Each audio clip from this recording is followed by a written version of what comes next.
મિત્રો અત્યારે હાલ 22 સપ્ટેમ્બર ચૈતર વસાવાને લઈને સૌથી મોટા સમાચાર મળી રહ્યા છે।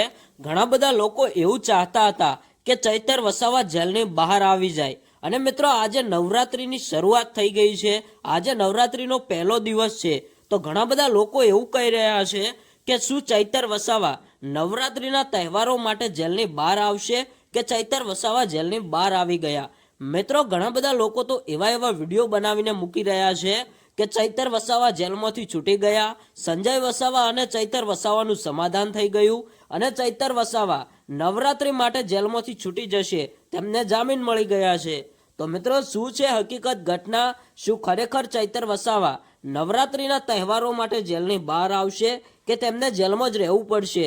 મિત્રો તમે બધા જાણતા હશો કે ચૈતર વસાવાના ઘણા બધા તહેવારો જેલમાં જતા રહ્યા છે, તો ફરી એકવાર હવે એક નવરાત્રીનો તહેવાર આવ્યો છે। તો શું ખરેખર નવરાત્રી માટે ચૈતર વસાવા જેલની બહાર આવશે કે જેલની અંદર જ નવરાત્રી કરવી પડશે? અત્યારે હાલ મળતી માહિતી મુજબ સૌથી મોટા સમાચાર મળી રહ્યા છે।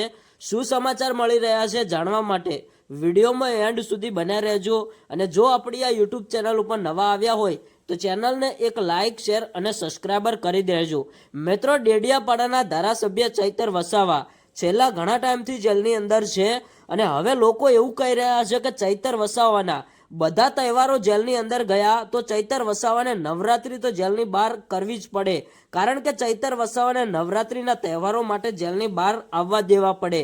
તો મિત્રો અત્યારે શું ચૈતર વસાવા જેલની બહાર આવી ગયા છે?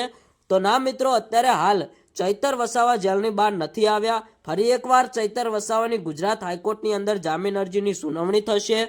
જો એ દિવસે ચૈતર વસાવાને જામીન મળશે તો જ ચૈતર વસાવા જેલની બહાર આવશે। અત્યારે તો કોઈ ચૈતર વસાવા જેલની બહાર નથી આવ્યા, એ મોટા સમાચાર મળી રહ્યા હતા। હવે જોઈએ છીએ કે ચૈતર વસાવાની ગુજરાત હાઈકોર્ટમાં ક્યારે જામીન અરજીની સુનાવણી થાય છે અને ક્યારે ચૈતર વસાવા જેલની બહાર આવે છે। તો મિત્રો આજના માટે આ માહિતી મળીએ એક નવા વિડીયો સાથે।